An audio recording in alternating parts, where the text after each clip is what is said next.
कहानी की शुरुआत में एक गाड़ी में एक परिवार को दिखाया जाता है जिसमें हस्बैंड का नाम गाय और वाइफ का नाम ब्रिस्का है। इन दोनों का डाइवोर्स होने वाला है, इसलिए डाइवोर्स से पहले अपने दोनों बच्चों को आखिरी बार फैमिली ट्रिप पर ले जा रही है। इन दोनों बच्चों का नाम मैडॉक्स और ट्रेंट होता है। ये सब रिजॉर्ट पहुंच जाते हैं, जहां पहुंचने के बाद इन सबको वेलकम ड्रिंक दिया जाता है। कुछ देर बाद ये यहाँ पर एक फैमिली से मिलते हैं जिसमें वाइफ का नाम क्रिस्टल होता है और हस्बैंड का नाम सर्जन है, और ये यहाँ पर अपनी बेटी के साथ आए हैं। तभी रिजॉर्ट का मैनेजर इनके पास आता है और उन्हें सजेस्ट करता है कि यहाँ पर एक बहुत ही खूबसूरत बीच है और उन्हें बीच पर जाना चाहिए। ये रिजॉर्ट का जो मैनेजर है उसके साथ उसका नेफ्यू भी यहाँ रहता है। मैडॉक्स और ट्रेंट की उसके साथ दोस्ती हो जाती है और ये आपस में एक मैसेज डिकोडिंग का गेम भी खेलते हैं। अगले दिन ये सब बीच पर निकल पड़ते हैं। उनकी गाड़ी घने जंगल से होते हुए बीच तक पहुंच जाती है, जो कि बहुत ही खूबसूरत होता है। बीच पर आने के बाद सब बहुत खुश है। यहाँ पर पहले से ही एक कपल होता है। इसके बाद इन्हें वहाँ पर बहुत सारी चीजें मिलना शुरू हो जाती हैं। सबके सब सोच में पड़ जाते हैं। इन्हें समझ नहीं आता कि अगर पहले लोग यहाँ पर आए थे तो वो अपना सामान यहाँ पर छोड़कर क्यों गए।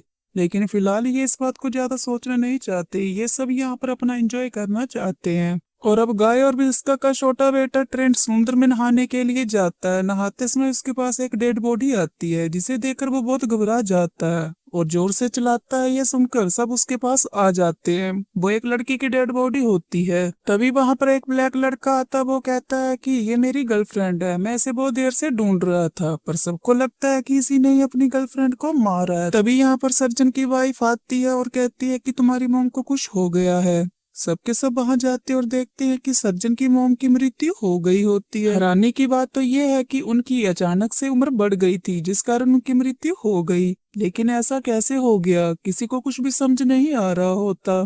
जब सबका ध्यान सर्जन की मॉम की तरफ होता है तो ब्लैक लड़का वहां से भागने की कोशिश करता है। सर्जन को उस पर शक है, वो भी उसके पीछे भागता है। ये दोनों के दोनों चट्टान के बीच में बने हुए रास्ते की तरफ भाग चलते हैं और तभी इन दोनों के सिर में बहुत जोर से दर्द होता है और दोनों बेहोश हो जाते हैं। जब इन्हें होश आता तो ये वापस बीच पर होते हैं। उनको समझ नहीं आ रहा कि यहाँ पर क्या हो रहा है। जिसका अपने बच्चों के लिए परेशान होती है, इसलिए वो अपने बच्चों को ढूंढने लग जाती है।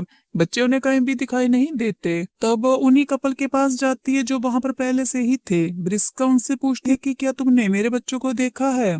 ये सवाल उन्हें बहुत अजीब सा लगा।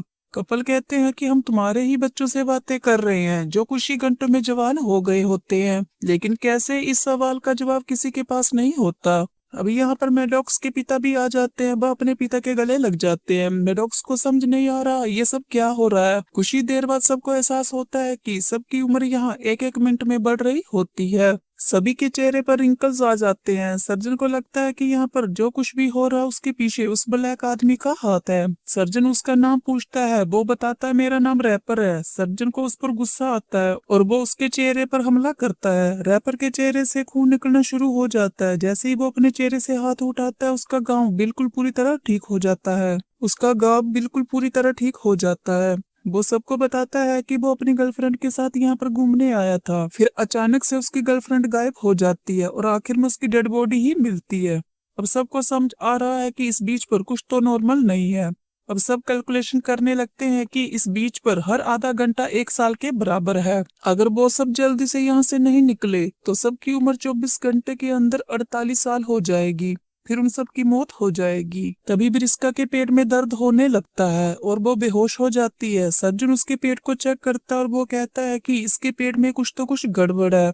उसके पास जो नाइफ होता है वो उससे ब्रिस्का का पेट काटते ही उसका घाव अपने आप भर जाता। सर्जन फिर से उसके पेट को काटता और अब सभी उसके पेट को पकड़ते तो सर्जन उसके पेट से स्टोन बाहर निकाल देता है। फिर उसके घाव अपने आप भर जाते हैं। इसके बाद ब्रिस्का को होश आ जाता है। तभी ब्लैक लड़का अपनी गर्लफ्रेंड की डेड बॉडी के पास जाता है। जैसे ही वो उसे देखता है वो घबरा जाता है। उसकी गर्लफ्रेंड की डेड बॉडी एक स्केलेटन बन गई होती है और आमतौर पर एक डेड बॉडी को स्केलेटन बनने में 7 साल लगते हैं, यानी कि इन्हें यहाँ पर 3.5 घंटे हो चुके हैं। तभी वहाँ पर ट्रेंट और सर्जन की बेटी को दिखाया जाता है जो कि अब प्रेग्नेंट है। कुछ ही देर बाद वो एक बच्चे को जन्म भी दे देती है। यहाँ पर सब बहुत तेजी से बीत रहा होता है। सर्जन उस ब्लैक लड़के को मार देता है क्योंकि उसे उस पर शक था। फिर वो बच्चा भी मर जाता है जिसे सर्जन की बेटी ने जन्म दिया था। साथ ही वो कपल जो इस बीच पर पहले से ही था, उसमें जो मेल होता है उसकी भी डेड बॉडी पानी में ही मिलती है और उसकी पत्नी को दौरा पड़ता है और उसकी भी मृत्यु हो जाती है। सर्जन की बेटी अभी यहाँ से निकलना चाहती है, इसलिए वो लोग चट्टान पर चढ़ना शुरू कर देते हैं। जैसे ही वो ऊंचाई पर जाती है उसके सिर में दर्द शुरू हो जाता है और वो ऊंचाई से गिरकर मर जाती है। समय बीतता जा रहा और उनकी उम्र भी बढ़ती जा रही है। फिर रात हो जाती है। सर्जन जो कि अपना आपा खो चुका है, वह ब्रिस्का के हस्बैंड पर हमला कर देता है। ब्रिस्का अपने हस्बैंड की मदद करती है और वे सभी आपस में लड़ते लड़ते घायल हो जाते हैं। वो सभी एक गुफा में जाते हैं जहाँ सर्जन की वाइफ पहले से ही होती है, लेकिन अब वो ज्यादा बीमार है और उसकी भी मृत्यु हो जाती है। और अब सुबह दिखाया जाता है कि ये सब के सब मर गए होते हैं। मर गए होते हैं, बस मैडॉक्स और उसका भाई ट्रेंट ही बचे हुए हैं। इन्हें समझ नहीं आता कि इन्हें यहाँ से कैसे निकलना चाहिए। तभी वो देखते हैं कि उनके पास अभी भी वो पेपर होता है। पेपर वो रिसोर्ट के मैनेजर के नेफ्यू के साथ गेम खेलते थे और उसमें एक कोडेड मैसेज होता है। वो उस मैसेज को पढ़ने की कोशिश करते हैं और उसमें एक कोडेड मैसेज होता है और वो इस मैसेज को पढ़ने की कोशिश करते हैं। अब उन्हें समझ आ जाता है कि यहाँ से निकलने का एक ही रास्ता है, इन्हें समुद्र की गहराइयों से जाना होगा। फिर दोनों समुद्र के अंदर जाते हैं। समुद्र की गहराइयों में मैडॉक्स के कपड़े कहीं फंस जाते हैं और दोनों के दोनों पानी से बाहर नहीं निकल पाते। फिर दूर चट्टान की पहाड़ी पर एक आदमी को दिखाया जाता है। वो इन सबको दूर से देख रहा होता है।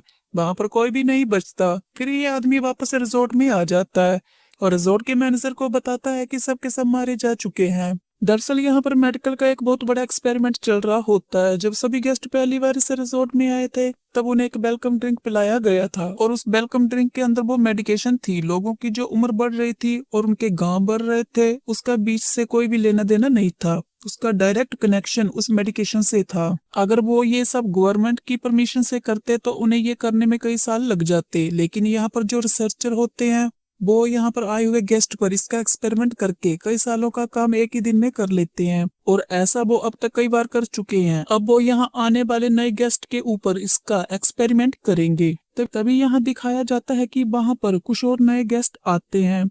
वह फिर से इन गेस्ट के पास वही वेलकम ड्रिंक लेकर जाते हैं। जैसे ही वो ड्रिंक लेकर जाते हैं तभी ड्रिंक से कोई टकरा जाता है और ड्रिंक नीचे गिर जाती है और यह और कोई नहीं बल्कि मैडॉक्स और उसका भाई होते हैं, जिनकी उम्र अब बहुत ज्यादा बढ़ चुकी होती है। दरअसल जब ये समुद्र के अंदर गए थे और मैडॉक्स के कपड़े वहां फंस गए थे तो उसके भाई ने उसे छुड़ा लिया था और ये नीचे होते हुए दूसरी तरफ निकल गए थे। तभी ऊपर से एक हेलीकॉप्टर गुजरा था और उसने इन्हें रेस्क्यू कर लिया था और उनकी जान बच गई थी। पर उनकी उम्र इतनी ज्यादा बढ़ गई थी कि अब उन्हें कोई पहचान नहीं सकता था। इसलिए वह रिजॉर्ट के मैनेजर के नेफ्यू के पास जाते हैं जिसने इन्हें एक सीक्रेट मैसेज दिया था। ये उसे उस सीक्रेट मैसेज को दिखाते हैं कि वे इस सीक्रेट मैसेज को लेकर पुलिस के पास जाएंगे, पुलिस को इस रिजॉर्ट की सच्चाई बताएंगे और ये भी बताएंगे कि यहाँ पर हर रोज कई लोग गायब हो जाते हैं। इसके बाद वह अपने घर अपनी आंटी के पास चले जाएंगे और इसी के साथ ये फिल्म यहाँ पर खत्म हो जाती है।